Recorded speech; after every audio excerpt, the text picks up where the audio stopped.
বলো মিয়া, একটা ছেলে বলো, মুসলমানের ঘরে যদি জন্ম নিয়ে থাকো বেটা, ফিলিস্তিনের যদি এক ফোঁটা রক্ত দেখে থাকোস বেটা, মায়ের বুকের রক্ত যদি দেখো, গাজ্জার মুসলমানের রক্ত যদি তোমার কলিজার মধ্যে দেখো, একবার যদি কোনো চোখে ইসরায়েলের ইহুদি কুত্তাদের এই জুলুম যদি দেখবার পর তুই মুসলমানের বাচ্চা হইলে এমন চুল রাখবার কথা ছিল না বেটা। এ তো বেঈমানের চুল, এ তো বেঈমানের চুল বেটা। কেমনে পারলি যুবক, এই যুবক কেমনে পারলি, বেঈমানের মতো কেমনে সাজলি বেটা? যারা আমার মাকে, যারা আমার বোনকে, সন্তানকে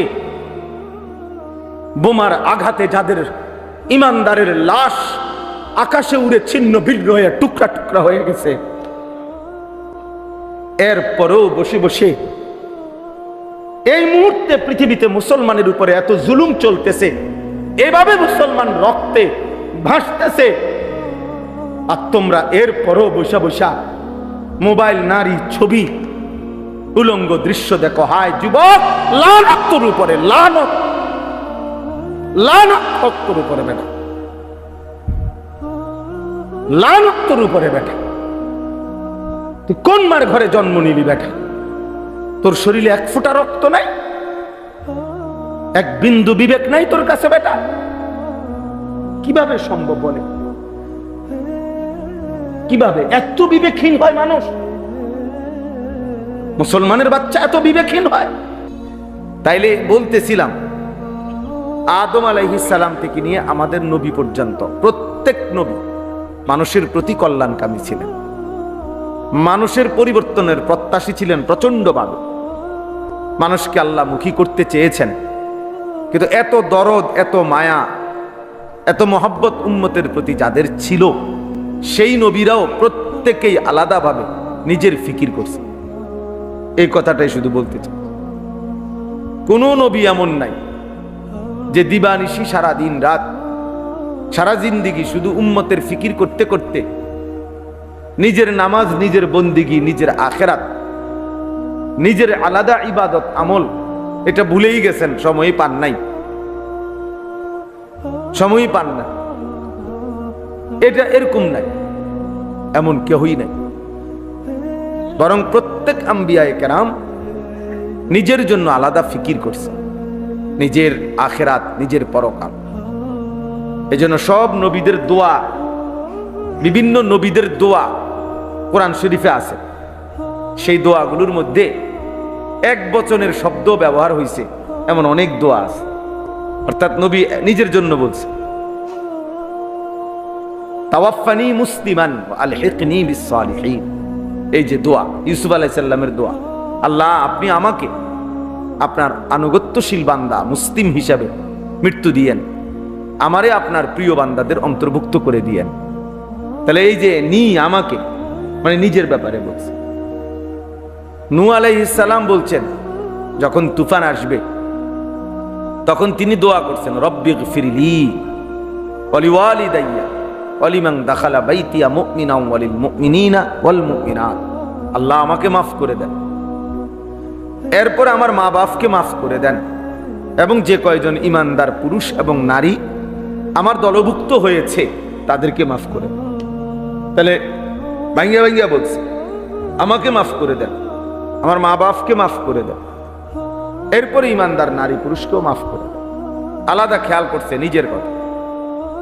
ইব্রাহিম আলাইহিস সালাম দোয়া করছেন, কোরআন শরীফে আছে, রব্বানা গফিরলি ওয়া লিওয়ালিদাইয়া ওয়া লিল মুমিনিনা ইয়াওমা ইয়াকুমুল হিসাব। এই যে আল্লাহ আপনি আমাকে মাফ করে দেন, রব্বানা গফিরলি ওয়া লিওয়ালিদাইয়া আমার মা বাপকে মাফ করে দেন, ওয়া লিল মুমিনিন সমস্ত মুমিনদেরকে মাফ করে দেন। তাহলে আলাদা আলাদা বলছে কিনা? আলাদা। তাহলে বোঝা গেল নিজের ফিকির ভুলে যাওয়া। 60 বছর সংসার করতে করতে উনি নামাজ পড়তে আসছেন, ওটা সালাক। 60 বছর জিফুত মানুষ করতে করতে, বাড়ি ঘর বিল্ডিং করতে করতে উনি আর হালাল হারামের পার্থক্য করার সুযোগ পাইছেন। সংসারের লাগে সুদ খাইছে, জিফুতের লাগে। জিফুতের মুখে হাসি ফুটাবার জন্য কিস্তি নিছে। 2 নম্বরই 3 নম্বরই হালাল হারাম মিশ্রিত করছে। মানে এর অর্থ কি? সন্তানের ভালো দেখতে গিয়ে নিজের আখিরাত নষ্ট করে দিয়েছে, নিজের কথা ভুলে গেছে, নিজের কথা ভুলে গেছে। 18,000 টাকা 12,000 টাকার বেতন চাকরি, এটা করতে গিয়ে 1 ওয়াক্ত নামাজ পড়ার টাইম পাইছেন। সামান্য একখান সাদওয়ানদারি করতে গিয়ে দিন শেষে সারা দিন বেচ্চা সব যাইয়া থুইয়া টাকা নলে 300-400 লাভ হয়। এইটুকুর জন্য 1 ওয়াক্ত নামাজ পড়তে পারে না। সংসার করে ওরা, সংসার সাজায়, নিজের আখিরাত বরবাদ করে দিচ্ছে, নিজের আখিরাত বরবাদ।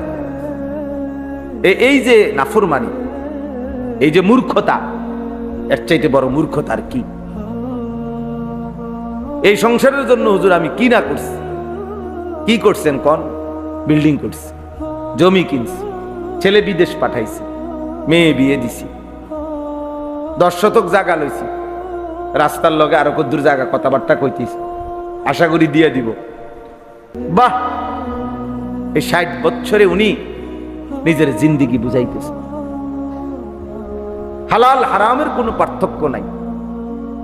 এই যে বেফিকির, নিজের ভুলে যাওয়া, নিজের কবর, নিজের আখিরাত, নিজের পরকাল, এর চাইতে বোকামি আর কিচ্ছু না। এই জন্য আমি সবার কাছে অনুরোধ করলাম, আমার আজকের বয়ানের জন্য না, শুধু সবসময়ের জন্য এটা বললাম, আমাদের এটা উচিত এ কথা খেয়াল রাখা। আমার ঈমান, আমার নামাজ, আমার ইবাদত, আমার মুআমালাত, আমার লেনদেন শতভাগ ঠিক রেখে অন্যের কল্যাণ, অন্যের কল্যাণ আমি আমার স্ত্রী সংসারের জন্য করব, মানুষের জন্য করব, কিন্তু এর কারণে আমার নিজের ঈমান আখিরাত 1 জাররা পরিমাণও নষ্ট হইতে পারবে না। আমি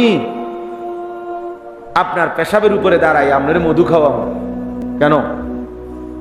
মানে আমি হারামের উপরে কামাই করে বিবি বাচ্চার মুখে হাসি ফুটাইতে হবে, তাদের আবদার পূর্ণ করতে হবে, এটা তো আমার কেউ বলে নাই, আল্লাহও বলে নাই, রাসূলুল্লাহ সাল্লাল্লাহু আলাইহি সাল্লামও বলে নাই। এই জন্য এটা বোঝা উচিত আমার। তোমরা বৈশা বৈশা বাবা, আপনি আপনার সাথের এই ছেলেদেরকে দেখেন, ওদেরকে এখানে আনছেন কি উদ্দেশ্যে বলেন? ওরা আপনার পাশে দাঁড়ায় রয়েছে কি উদ্দেশ্যে?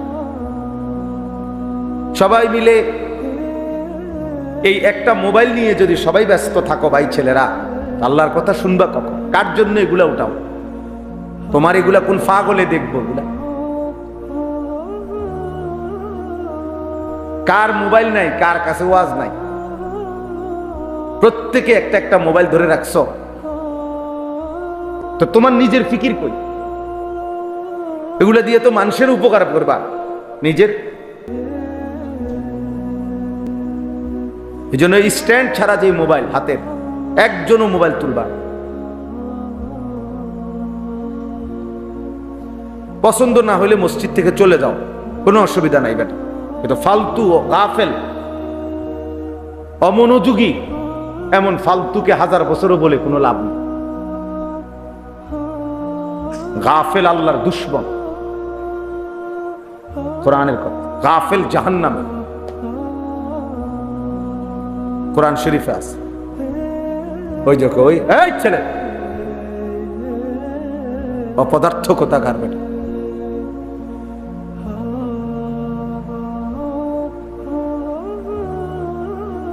মূর্খ মানুষ আজকে আমরা মা বাপ এক সন্তানের আহ্লাদের সামনে তারে শেষ করে দিচ্ছে। একটা বাচ্চা হয়তো আবদার করছে, বাচ্চার আহ্লাদের সামনে তার আখিরাত, তার জিন্দেগি নষ্ট করে দিচ্ছে। 7 বছরের বাচ্চা, 8 বছরের বাচ্চা, 10 বছরের বাচ্চার হাতে মোবাইল তুলে দিচ্ছে, বড় মোবাইল, সারা দিন তার হাতে মোবাইল। ওই মা বাবার মতো জালেম আর কেউ হইতে না, ওই অভিভাবকের মতো ফালতু লোক আর কেউ হইতে না। ওরা স্পষ্ট জালেম, ওরা নিজের হাতে ওদের সন্তানকে ধ্বংসকারী। ওরা নিজের হাতে ওদের ফ্যামিলি বরবাদ করে দিছে, চরিত্রহীন বানায় দিছে, আখলাক নষ্ট হয়ে গেছে।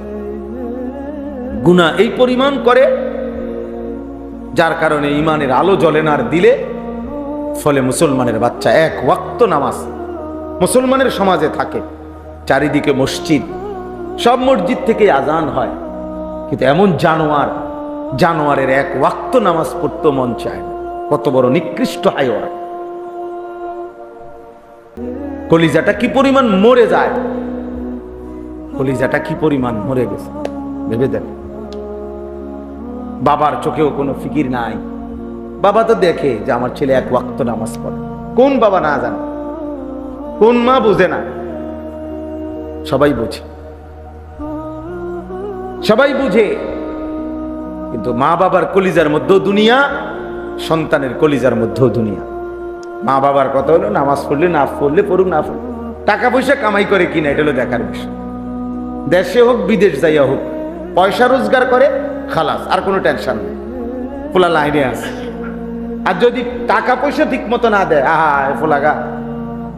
ফোলাগা বেলাইনে কিছে হুজুর কতখানি দিয়ে চাইছি, কোনো হানে থাকে না, চাকরি করে না, পয়সা নাই। এই জন্য নাই তো এতটা ছোট বাচ্চার হাতে মোবাইল ওঠার কথা না। যদি গাফেল মা বাপ না হতো, গাফেল না হতো, আপনি বলবেন আমি আমার ছেলের সাথে পারি না, হুজুর বলছি শুনে না, মিথ্যা কথা, 100% মিথ্যা কথা, 100 মিথ্যা কথা। পারছেন না মানে আপনি কি ব্যাড হইতে হয়েছেন? আপনার 8 বছরের বাচ্চার আহ্লাদ, তারই আপনি সংশোধন করতে পারেন না, আমনের মতো আকামলা দিয়ে হইব কিতা? হ্যাঁ, আপনি কি আমনের মতো বেড়া দিয়ে হইবটা কি? আপনার 12 বছরের ছেলেটাকে আপনি নিয়ন্ত্রণ করতে পারলেন না। আপনার চোখের সামনে নিজ ঘরে আপন ঘরে ঘুমাইয়া বাপ মা জীবিত, খোদার 1 বছর চলে যায়, কোনোদিন ফজরের নামাজ পড়ে না। মুসলমানের ঘরে এত বড় জানোয়ার কেমনে ঘুমায়? হ্যাঁ, মুসলমানের ঘরে এত বড় হাইওয়ান কিভাবে ঘুমায় বলেন বাবা? মূল কথা এটাই। আপনি মা বাবার কলজার ভিতরে দেখেন খুললা, ওদের কাছে আখেরাত দরকার নেই। আখেরাত দরকার হইলে ওরা চিল্লাইতো, ওরা গড়াগড়ি দিয়া কাঁদতো, ওরা আহাজারি করতো, আহা আমার ছেলে তো নামাজ পড়ে না, তা আমার ছেলের জীবন তো ভবিষ্যৎ কি, আমার ভবিষ্যৎ কি? ভবিষ্যৎ তো বাপ বুড়া কাল রে কয় না, ভবিষ্যৎ কয় আখেরাত কি। দুনিয়া পুরাটাই বর্তমান। আপনি বইয়ের ভাষার ভবিষ্যৎ অতীতকাল, এটা আরেক কথা। বইয়ের ভাষায় তো অনেক কিছুই আছে, অনেক বই, অঙ্ক বইয়ের মধ্যে তো লেখা আছে 1 কেজি চাইলের দাম ধরি 1 টাকা, ধরেন নাম যাইয়া বাজারে কর না যে বই লেখছে।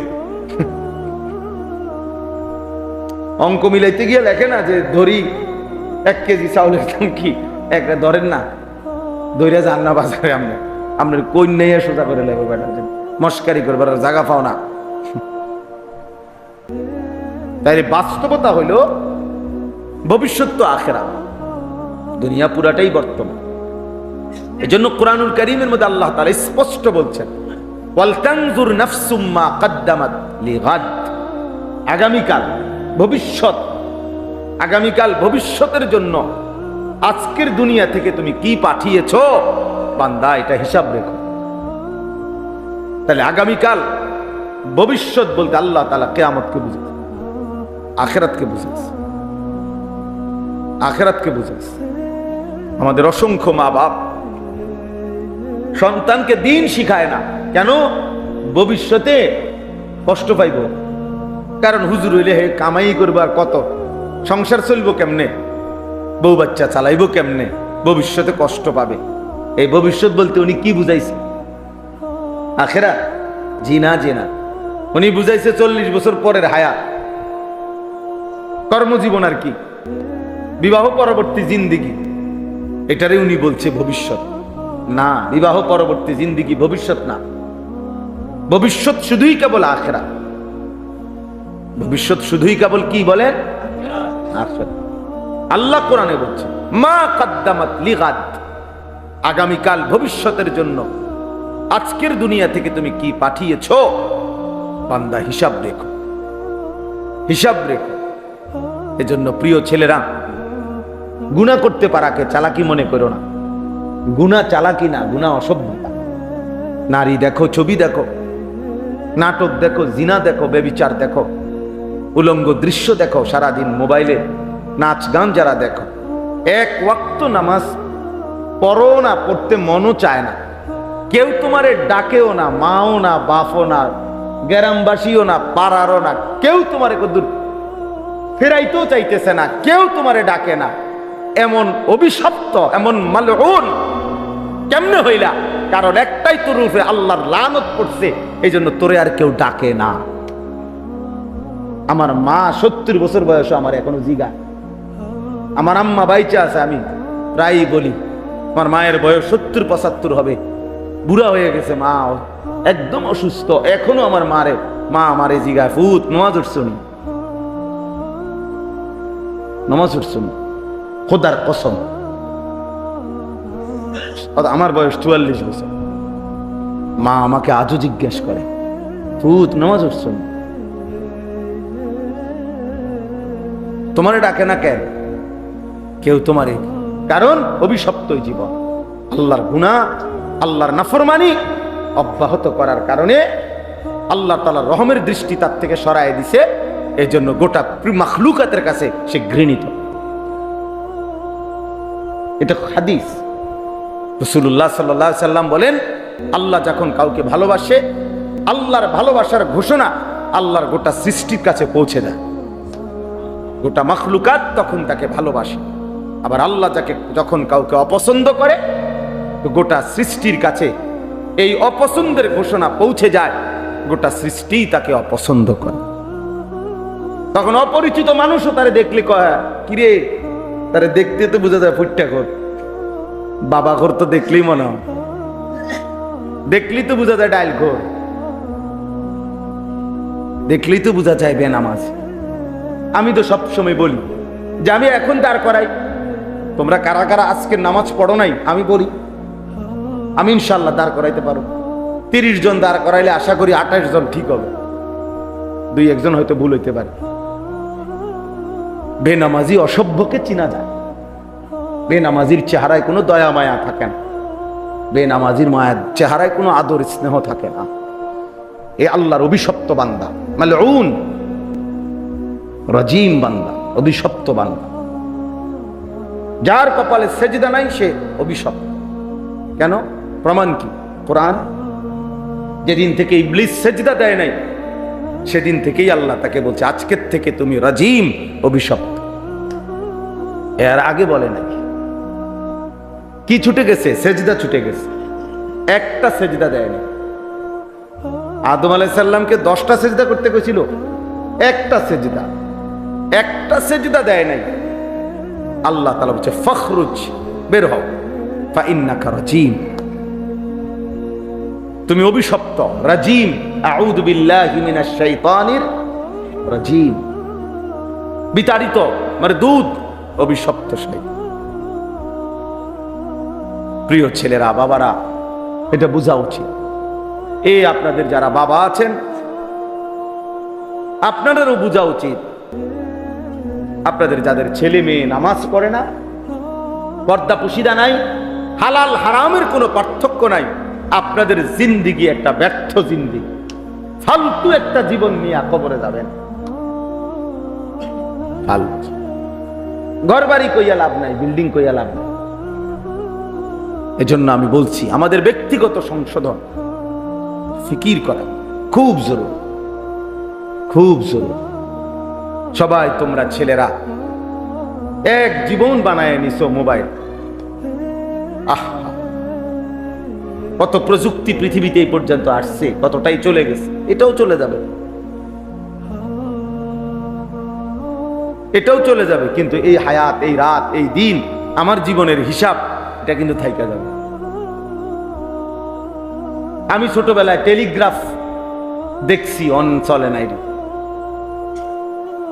ডাক পিয়নের চিঠি আমরা ছোটবেলায় লিখছি, চিঠি দিছি, পোস্ট কার্ড, ওই যে মানে একটা ছোট্ট খামের মধ্যে টাকা পাঠাইছে, নিচি দিয়া কদ্দুর লেখা দিত চিঠির মতো, এটা তো আমরা দেখছি। তারপরে ল্যান্ড ফোন, টেলিফোন আমরা দেখছি, তখন অক্ষর ঘুরে ঘুরে ফোন করত টিনটির মাধ্যমে, সেটাও তো দীর্ঘদিন আমরা দেখছি। ফিতাওয়ালা ক্যাসেট, আচ্ছা দেখছেন না ফিতাওয়ালা ক্যাসেট? এই ক্যাসেট দেখছি। চ্যাপ্টার সিডি, পাতলা পাতলা জিডি সিডি, এগুলো তো ছিল। হ্যাঁ, সিডি কইতো, এগুলো তো আমরা দেখছি। কই এগুলোর একটাও তো নাই, এগুলো তো একটাও চলে না। তাহলে আমার এই বয়সে যদি আমি এতগুলো জিনিস দেখে এখন আর নাই, তা আমার বয়স কত? 250, কত 240 পিতা। আমার বয়স তো এমন না যে আমার বয়স 250 বছর, 44 বছর। 1981 সালে আমার জন্ম, 44 বছর। তাহলে 44 বছরের ভিতরে যদি এতগুলো প্রযুক্তি পৃথিবী থেকে হারিয়ে যায়, আগামী 44 বছর পরে তোমরাও দেখবা এই সব প্রযুক্তির অনেক কিছু নাই। কিন্তু তোমার রাত তোমার দিন, আমার রাত আমার দিন, এই ভালো এই মন্দ, এই গুনাহ এই ইবাদত, এটা কোনো দিন এই ডান কাদার বাম কাদের আমল নামা থেকে মুছবে না। এটা নিয়েই আমাকে হাসরের ময়দানে দাঁড়াইতে হবে। ওয়াকুল্লা ইনসানিন আলজামনাহু তায়রাহু ফি উনুকি। আল্লাহ তাআলা বলেন, আমি প্রত্যেকটা মানুষের আমল নামা তার ঘাড়ে লটকায় দেব।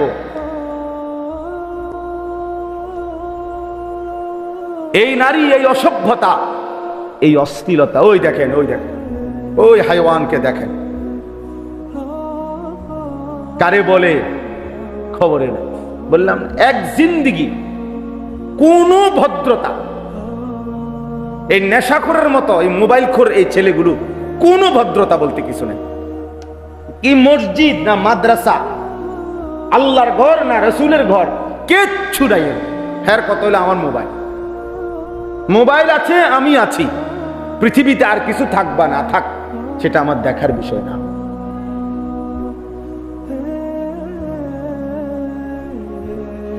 আর কিছু দেখার বিষয়।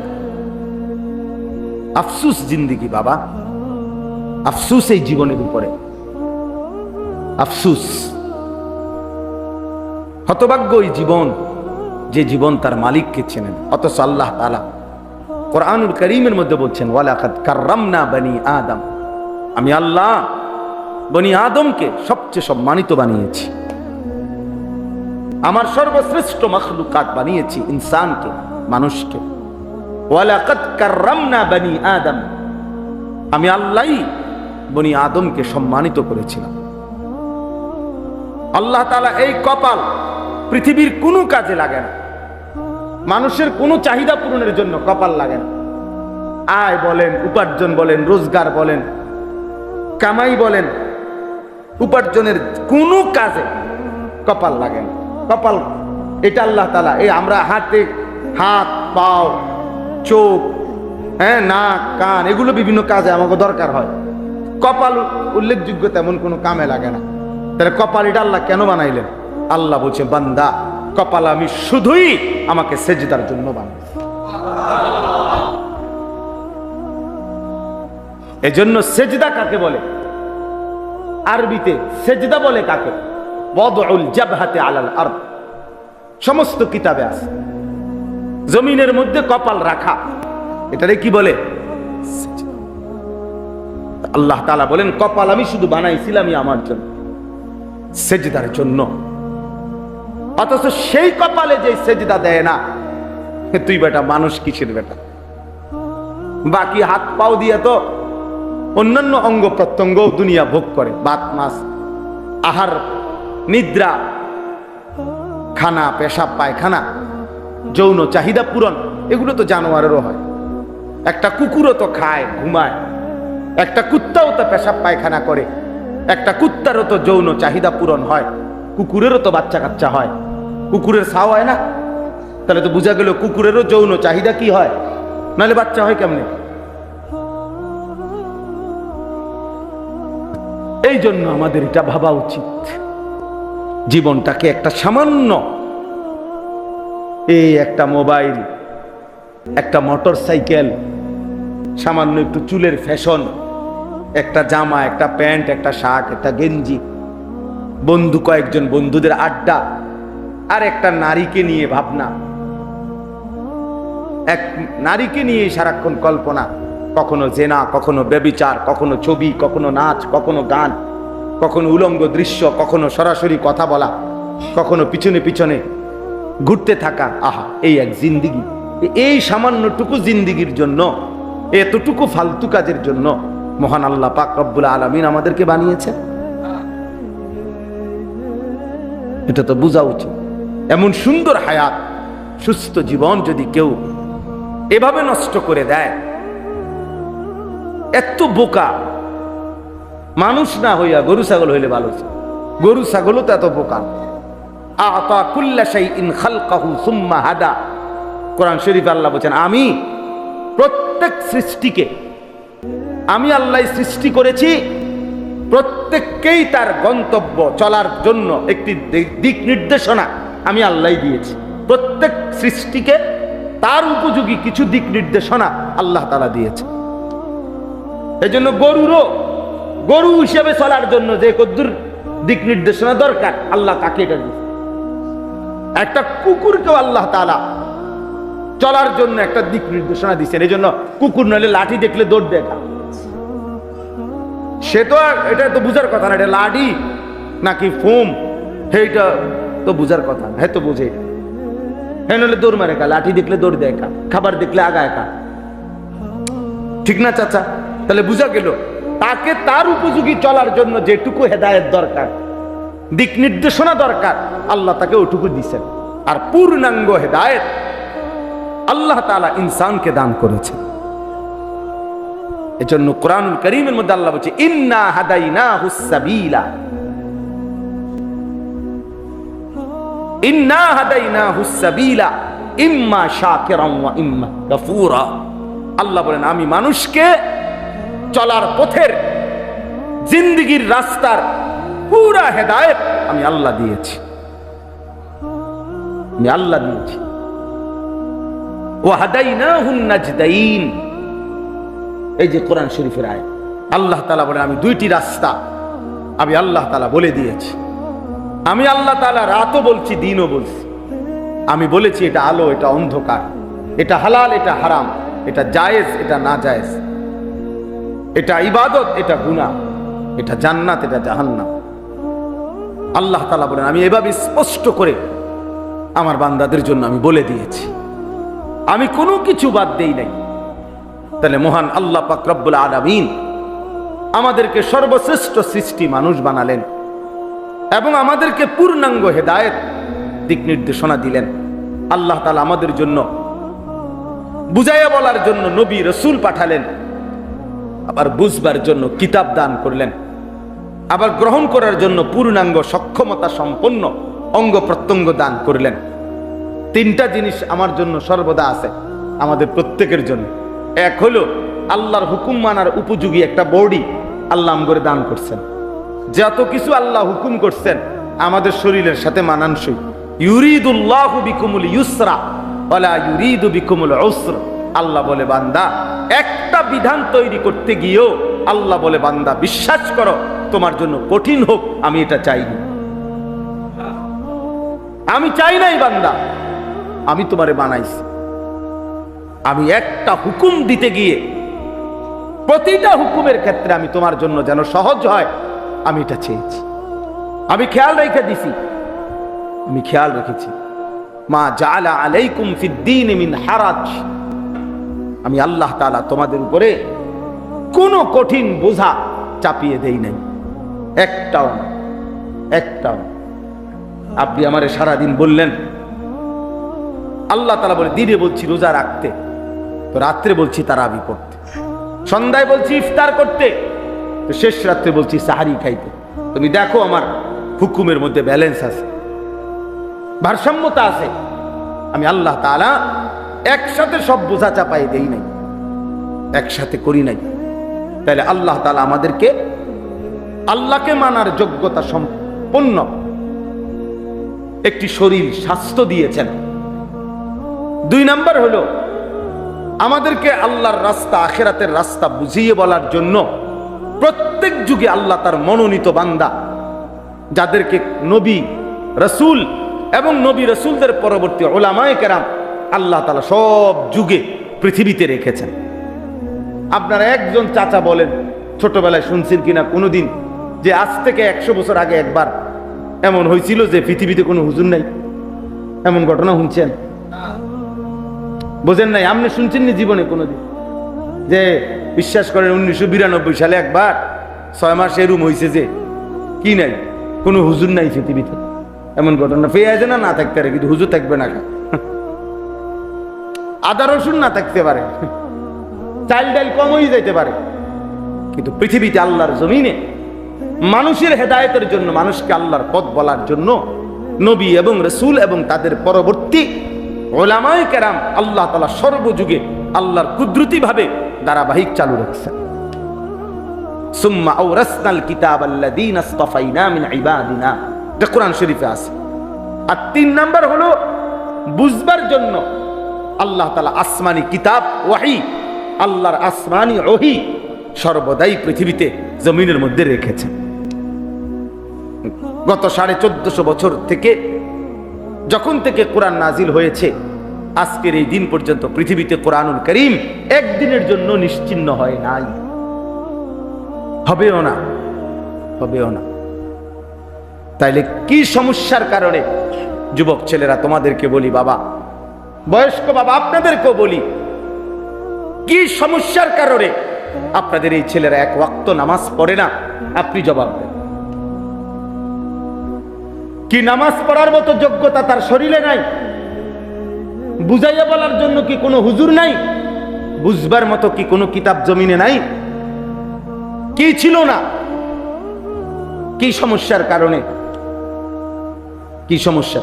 হাসরের ময়দানে জবাব দিতে হবে, বাবাকেও জবাব দিতে হবে, সন্তানকেও জবাব দিতে হবে, সন্তানকেও জবাব। আমারও 2 ছেলে আছে, ফজরের নামাজের জন্য প্রতিদিন উঠাইতে আমারও কষ্ট হয়। আমার ছোট ছেলের বয়স 7 বছর, 7.5 বছর, কিন্তু যতক্ষণ না উঠে দরকার হলে 10 বার ডাক দিয়া হইল দাঁড়ায় থেকে উঠাইয়া ওযু করে এরপরে একসাথে বাফুত মসজিদে যাই। এটা আমার জিম্মাদারি, আমার উঠাইতে হবে আমার বাচ্চাকে, এটা আমার দায়িত্ব। আমার সন্তানের নামাজ শুধু তার নামাজ না, আল্লাহর কসম আমার সন্তানের সেজদার মধ্যে তারও আখিরাত, আমারও আখিরাত। আমার বিবির পর্দার মধ্যে আমারও আখিরাত, বিবিরও আখিরাত। আমার স্ত্রীর বেপর্দার কারণে তাকেও জবাবদিহি করতে হবে, স্বামীকেও জবাবদিহি করতে হবে। আমার ছেলের বেনামাজি জিন্দেগির কারণে, অসভ্যতার জিন্দেগির কারণে বাপকেও সমপরিমাণ জবাবদিহি করতে হবে। আমনে বাপ হইছেন, লগের রুমে ঘুমাইছেন, আমনের ফুতে পাশের রুমে সারা রাত উলঙ্গ ছবি দেখে মোবাইলে, আমনে বইয়া বইয়া সিরা চাবান, হ্যাঁ অপদার্থ। আপনি বুঝেন না, আপনি সিরা খান, আপনি বুঝেন না। আপনার চেহারা, পুতের চেহারা দেখলে বোঝেন না যে এই জানোয়ারের মতো চেহারা কই বানাইলো? কোন কার চুল এগুলো? ভাইয়া বলো, বলো মিয়া, একটা ছেলে বলো। মুসলমানের ঘরে যদি জন্ম নিয়ে থাকো বেটা, ফিলিস্তিনের যদি 1 ফোঁটা রক্ত দেখে থাকোস বেটা, মায়ের বুকের রক্ত যদি দেখো, গাজার মুসলমানের রক্ত যদি তোমার কলিজার মধ্যে দেখো, একবার যদি কোনো চোখে ইসরায়েলের ইহুদি কুত্তাদের এই জুলুম যদি দেখবার পর তুই মুসলমানের বাচ্চা হইলে এমন চুল রাখবার কথা ছিল না বেটা। এ তো বেঈমানের চুল, এ তো বেঈমানের চুল বেটা। কেমনে পারলি যুবক? এই যুবক কেমনে পারলি? বেঈমানের মতো কেমনে সাজলি বেটা? যারা আমার মাকে, যারা আমার বোনকে, সন্তানকে বোমার আঘাতে, যাদের ইমানদারের লাশ আকাশে উড়ে ছিন্ন ভিন্ন হয়ে টুকরা টুকরা হয়ে গেছে, এরপরেও বসে বসে এই মুহূর্তে পৃথিবীতে মুসলমানের উপরে এত জুলুম চলতেছে, এভাবে মুসলমান রক্তে ভাসতেছে, আর তোমরা এরপরও বসা বসা মোবাইল, নারী, ছবি, উলঙ্গ দৃশ্য দেখো। হায় যুবক, লানত তোর উপরে, লানত, লানত তোর উপরে বেটা, লানত তোর উপরে বেটা। তুই কোন মার ঘরে জন্ম নিবি বেটা? তোর শরীরে এক ফোঁটা রক্ত নাই, এক বিন্দু বিবেক নাই তোর কাছে বেটা? কিভাবে সম্ভব বলে? কিভাবে এত বিবেকহীন হয় মানুষ? মুসলমানের বাচ্চা এত বিবেকহীন হয়? ছি ছি ছি ছি ছি, আমার কাছে রীতিমতো আশ্চর্য লাগে এটা। তোমরা দেখতেছ কিভাবে মুসলমানকে হত্যা করছে। সেই আমরা শুনছি, কিতাবে পড়ছি, উহুদের যুদ্ধে হযরত হামজা, নবীর চাচা, উনারে কাইটা টুকরা টুকরা করে ফেলছে। আজ আবার আমরা ফিলিস্তিনে দেখলাম, গাজাতে দেখলাম, ইমানদারের লাশ টুকরা টুকরা হয়ে গেছে। মুমিনের লাশ। আর তোমরা চুলের ফ্যাশন করো। কোন ছাগলে দেখে তোমাদের এসব চুল? এই ছেলেরা বলো মিয়া, একটা ছেলে দাঁড়ায় বলো, কোন পাগলে বেটা তোর চুলিটি দেখে বেটা? কোন পাগলে দেখে বেটা? মাতাল কেন রাখলি বেটা বেঈমানের মতো চুল বেটা? তুই মুসলমানের মায়ের দুধ খাস নাই বেটা? এই জন্য আজকে যদি লজ্জা থাকে, যদি এক পবিত্র মায়ের দুধ খাইয়া থাকো, আমি বললাম তাহলে চুল কাইটা ফেলো, সমান চুল রাখো। বেঈমানের মতো সাজবা কেন? এগুলো তো কাফেরের সাজ। খ্রিস্টান খেলোয়াড় তোমার প্রিয় হবে কেন? বেঈমান খেলোয়াড় তোমার প্রিয় হবে কেন? ছি ছি ছি ছি। মুসলমান তো তাকে বলে প্রয়োজনে সে না খেয়ে মরে যাবে, প্রয়োজনে পেটে পাথর বাঁধবে, তো বেঈমানের কাছে মাথা নত করবে না। জানো না ছেলেরা, ফিলিস্তিন হারবে না, ফিলিস্তিনই জিতবে। হ্যাঁ ইনশাআল্লাহ, গাজার মুসলমানই জিতবে। ইসরায়েলের কুত্তারা আজ কিংবা কাল হেরেই যাবে ইনশাআল্লাহ। মুসলমান এখনো মরে নাই, রক্ত দিচ্ছে, শুধু শহীদের খুন ঝরতেছে, কিন্তু হেরে যায় নাই। ইসরায়েল জিতে নাই, ফিলিস্তিন হারে নাই। ইমানদার মুজাহিদ মাটির নিচে হাজার হাজার আছে, রেডি আছে। চূড়ান্ত লড়াই হবেই হবে ইনশাআল্লাহ। আল্লাহর বিজয়, আল্লাহর সাহায্য আসবেই আসবে ইনশাআল্লাহ, এতে কোনো সন্দেহ নাই। যদি দেখো কোনোদিন, যদি শোনো কোনোদিন যে ফিলিস্তিনের মাটির উপরে আর একজন মুসলমানও জীবিত নাই, তবুও সেদিন মনে রাখো বিজয় মুসলমানেরই হবে। বলে কিভাবে? কিভাবে সেটা আসমানওয়ালা দেখাবে কিভাবে। হ্যাঁ, 5ই আগস্টের জালেম কেমনে ভাগবো, তার 1 ঘন্টা আগেও কেউ কোনো হিসাব বুঝাইতে পারছে না। যখন ভাগছে তখন সবাই বুঝছে এইভাবে ভাগে, এইভাবে ভাগে। এর আগে কেউ হিসাব মিলাইতে পারছে না। 16 বছরের জুলুমবাজ কেমনে পলাবে, এটার ক্যালকুলেশন কেউ করতে পারছে না। কিন্তু আল্লাহ যখন চেয়েছে ঠিকই পলাইছে। এটাই স্বাভাবিক, এটাই স্বাভাবিক। অতএব ইসলাম হারবে না, মুসলমান হারবে না। হেরে গেছো তুমি, কারণ তুমি নিজের ধর্মকে বিসর্জন দিছো। তুমি তোমার ঈমানকে বিসর্জন দিয়া আল্লাহর নবী সাল্লাল্লাহু আলাইহি সাল্লামের সুন্নাতকে ত্যাগ করে তুমি বেঈমানের সাজে সাজলা। ঈমানদার দুর্বল হয় না কখনোই। দুর্বল হব কেন আমরা? কারণ ঈমানদারের এই রক্ত, শহীদের এই তাজা খুন কোরআন শরীফে আছে। সূরা ইয়াসিনের মধ্যে একজন ঈমানদার, তাকে পুরা কওম মারতে মারতে কাফের সম্প্রদায় যখন চূড়ান্ত শহীদ করে ফেলতেছিল, তখন ওই ব্যক্তিটা, যিনি একাই ঈমানদার ছিলেন, একটি জাতির মধ্যে একজন মানুষ ছিল মুমিন, আর পুরা জাতি কাফের, সবাই মিলে যখন উনারে মারতেছে, মারতে মারতে যখন হত্যা করবে, শহীদ হবে, তখন আল্লাহ পাক রব্বুল আলামিন ফেরেশতাকে বলছে, আমার জান্নাতটা তার সামনে নিয়ে ধরো। কোরআন শরীফে আছে সরাসরি, কিলা দুখুলিল জান্নাহ। ফেরেশতা তখন ওই বান্দার, ওই ইমানদারের চোখের সামনে জান্নাত ধরে বলতেছে উদখুলিল জান্নাহ, এই বান্দা, এই মুমিন, এক্ষুনি জান্নাতে ঢোকো। উদখুলিল জান্নাহ, কোথায় ঢোকো? জান্নাতে ঢোকো। ক্বালা ইয়া লাইতা কওমি ইয়ালামুন। ওই ইমানদার তখন বলল, হায়, আমার জাতি যদি আমারে বুঝতো, আমার জাতি যদি এই দৃশ্য দেখতো। বিমা গফারালি রব্বি ওয়া জালানি মিনাল মুকরামিন। তিনি বললেন, হায়, আমার কওম যদি বুঝতো, তাদের এই প্রতিটা আঘাতের বিনিময়ে আমার আল্লাহ আমারে মাফ করে দিয়েছে। ওয়া জালানি মিনাল মুকরামিন, আমারে সম্মানিত বান্দাদের অন্তর্ভুক্ত করে দিয়েছে। হ্যাঁ, ওরা দামি হয়ে গেছে যারা জীবন দিচ্ছে। দুনিয়াবাসী দেখতেছে রক্ত ঝরছে, ফেরেশতারা দেখতেছে জান্নাতে খেলাধুলা করতেছে। এজন্য যুবক ভাই, ছেলেরা, বাবা, মুসলমান হয়ে এতটা নষ্ট হওয়া ঠিক না বাবা। এতটা তুমি আরেকবার মনে করো, তুমি মুসলমান।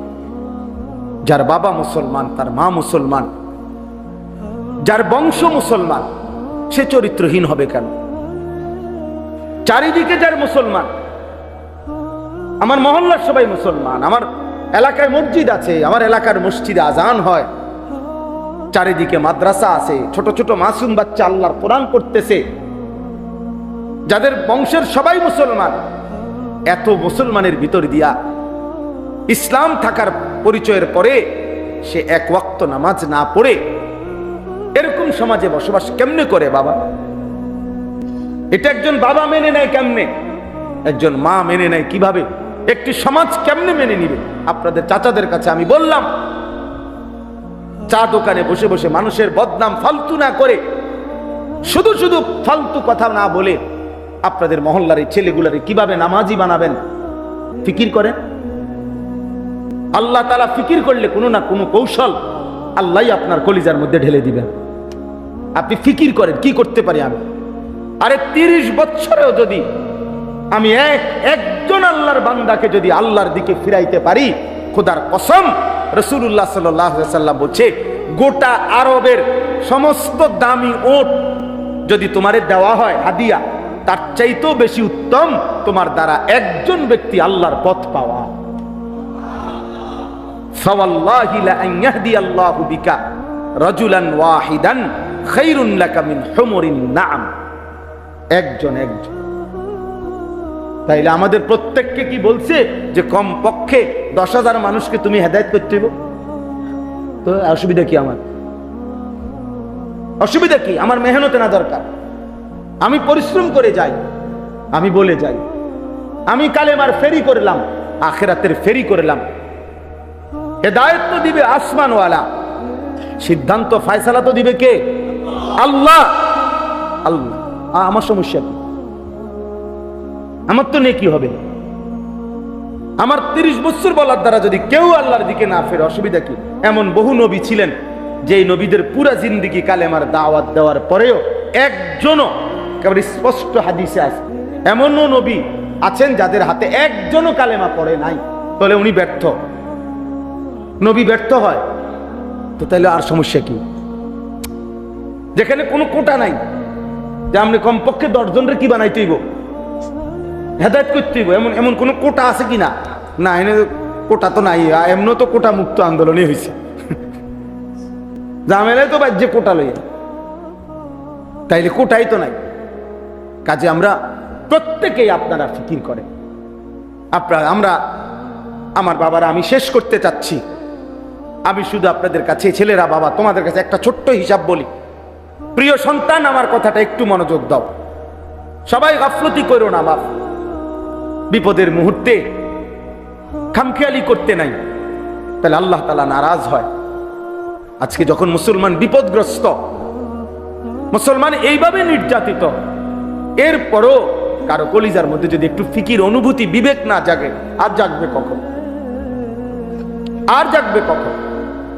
তা আমি বলতেছিলাম, আজকে 1948 সালে সর্বপ্রথম এই ইসরায়েল ফিলিস্তিনের পাশে অবৈধভাবে নিজেদের রাষ্ট্র ঘোষণা করছে 48 ইংরেজিতে।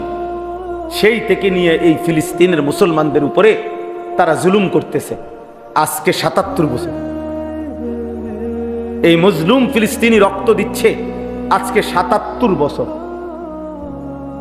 কাশ্মীর ইন্ডিয়ার একটি অংশ, কাশ্মীর, এই কাশ্মীরে সংখ্যাগরিষ্ঠ মুসলমান। 1947 সালে যখন ব্রিটিশ এই উপমহাদেশ থেকে চলে যায়, 47 ইংরেজিতে, ওই সময় কাশ্মীর নিয়ে সিদ্ধান্ত ছিল না, অমীমাংসিত ছিল। ওই যে 47 সাল থেকে ভারতীয় হিন্দু আধিপত্যবাদ এই কাশ্মীরের মুসলমানদের উপরে জুলুম করতেছে। আজকে 78 বছর ধরে কাশ্মীরের মুসলমান রক্ত দিচ্ছে, এখনো আজাদি পায় না। 78 বছর। 1964 ইংরেজিতে সর্বপ্রথম রোহিঙ্গা মুসলমানরা জুলুমের শিকার হয়েছে এই আর্মি সরকার, সামরিক সরকারের হাতে। সেই থেকে আজকে 61 বছর একটানা রোহিঙ্গা মুসলমানরা জীবন দিচ্ছে।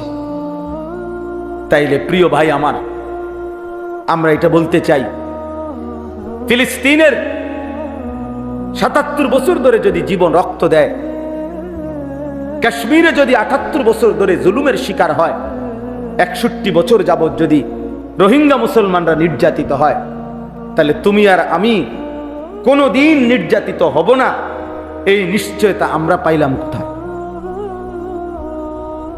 কি বুঝের উপরে, কি নিশ্চয়তার উপরে আমাদের ছেলেরা নামাজ পড়ে না? মানে কি নিশ্চয়তা পাইছে বলেন? আমাদের মেয়েরা যে পর্দা করে না, আমাদের ঘরে ঘরে যে নাচ গান টেলিভিশন চালাচ্ছেন, আল্লাহর নাফরমানি করছেন, কি বিষয়টা কি? আপনাদেরকে কে জানায় গেছে যে 78 বছরও যদি কোনো অঞ্চলে মুসলমান নির্যাতিত হয়, হব, আরো হইতে পারে, তোমরা হইবা না, তোমরা নিশ্চিত থাকো, এরকম? তাহলে কেউ হিসাবে বলেন, আজকে তোমরা যারা ছেলেরা 22 বছর 24 বছর বয়স, 24 বছরে এবার কল্পনা করো, 24 বছরের ফিলিস্তিনি শিশুটা বা ছেলেটা, সে তো কোনোদিন নিরাপত্তা পায় না, জন্ম থেকেই তো সে পথহারা, গন্তব্য নাই। যার বয়স 77 বছর, বয়স্ক বুড়া মানুষটাও তো আজ হায়াত শেষ, কিন্তু নিরাপত্তার আশ্বাস আর খুঁজে পায় না। তাহলে আল্লাহ তাআলা যদি আমাদের উপর থেকে নিরাপত্তার চাদর তুলে নেয়, তো আমাদের কি হবে? আমাদের কি হবে? আমাদের চারদিকে আমাদেরকে সেফ করার জন্য, আমাদের চারদিকে বর্ডারের, আমাদের কাঁটা তারের চতুর্দিকে তো মুসলিম দেশ, ঠিক না? হ্যাঁ, মাতালারো, বুঝা মাতালারো নি না হুদা মাতালারো? আমাদের কাঁটা তারের চারদিকে মুসলমান, তো কিতা মাতালারো? হ্যাঁ, না আমাদের কাঁটা তারের ওই পাশের মানুষগুলো কি? তো তো আমাদের উপরে নিরাপত্তা যদি চলে যায়, আমাদের নিরাপত্তা যদি চলে যায়, অনেক ছেলে আছে, তোমরা তো জানো না বাবা, ওই দেখেন ওরা ওইখানে দুষ্টামি করে, ওই দেখেন এই কোনার ছেলে, আরে অসভ্য রে! আল্লাহর ঘর মসজিদেও এদের অসভ্যতা থামে না। শয়তান এদেরকে 1 মিনিটের জন্য থামতে দেয়। অসংখ্য ছেলের জীবন নষ্ট হয়ে গেছে শুধু অসৎ বন্ধুর কারণে। লাখ লাখ ছেলের জীবন চরিত্রহীন হয়ে গেছে শুধু কোন দুষ্ট বন্ধুর কারণে। অসৎ এই বন্ধু তারে একবারের জন্য একটা ভালো কথা ভাবতেও দেয়, ভালো কথা ভাবতে করতেও দেয়। তো বলতেছিলাম, ভারতের সংসদে, ভারতের পার্লামেন্টে, গোটা ভারতে মুসলমানদের যত ওয়াকফ সম্পত্তি আছে, ওয়াকফ সম্পত্তি বোঝেন তো সবাই, মসজিদ মাদ্রাসায় যে জমি ওয়াকফ করে, এই ওয়াকফ সম্পত্তি ভারতের লাখ লাখ একর জমি মুসলমানদের ওয়াকফ সম্পত্তি।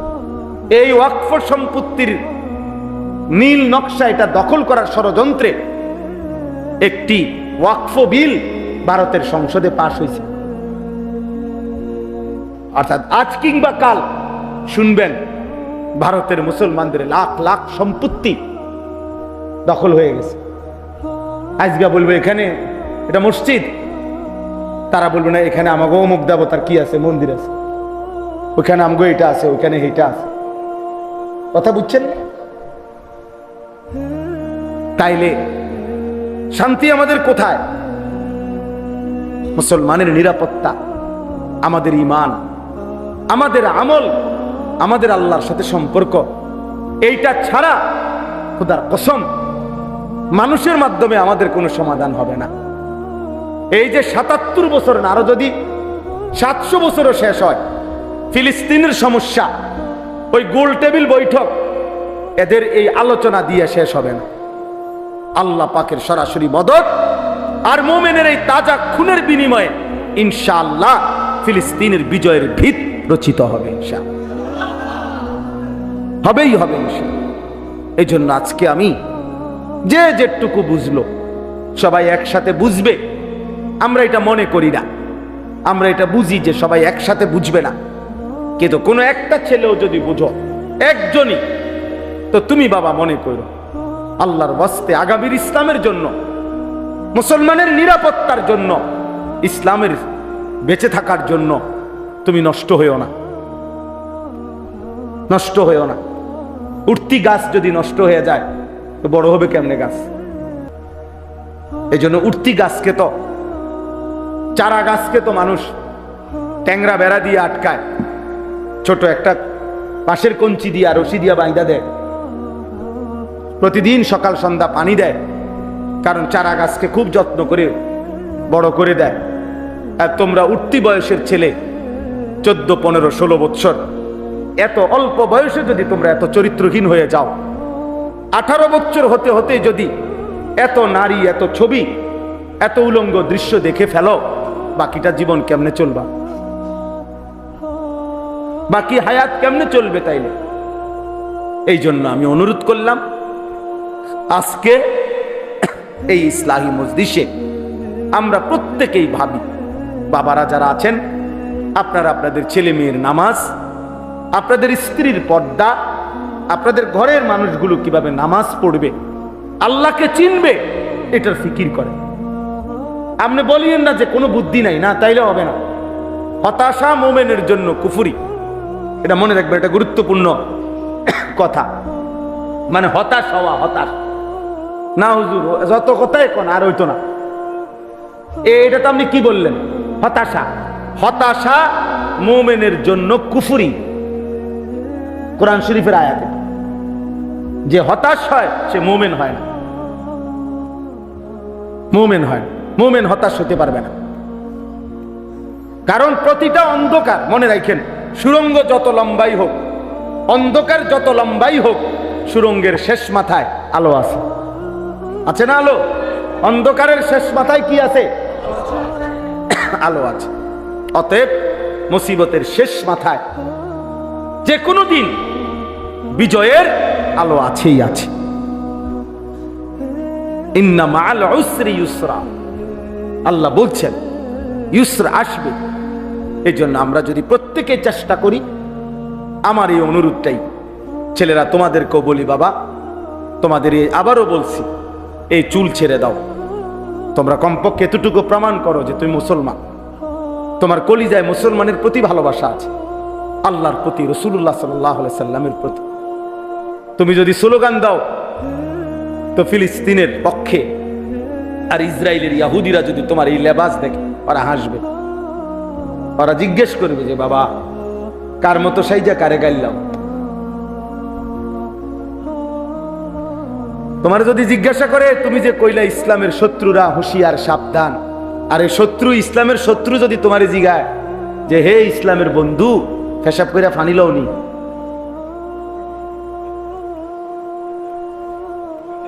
কথা বলে, যদি বলে হে ইসলামের বন্ধু 5 ওয়াক্ত নামাজ পড়ো, ফজরের নামাজ পড়ছো, তো তুমি বন্ধু কি বলবা? শত্রু তখন বলবে একটা সেজদাও যার কপালে নাই, সেই ইসলামের বন্ধু হলো কেমনে, আর আমি বা শত্রু হইলাম কেমনে? এই জন্য ভাইয়া ঈমান চাই, তাকওয়া চাই, সেজদা চাই, আল্লাহর গোলামি চাই। আল্লাহ তাআলা আমাদের সবাইকে তৌফিক দেন, কবুল করেন। আজকের এই মজলিসকে আল্লাহ তাআলা ভরপুর বরকত দান করেন। এখন তোমরা যারা আসছো মসজিদের ভিতরে, আমার একটা অনুরোধ, আজকের এশার নামাজ পড়েই শুরু করো জিন্দেগির পরিবর্তন, বরকত হবে।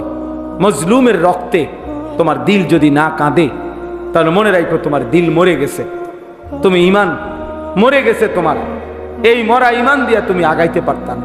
আল্লাহ আমাদের সন্তানদেরকে, বাবাদেরকে, পর্দার আড়ালের মা বোনদেরকে, সকলকে ঈমান আমলের জিন্দেগি দান করেন। আমিন।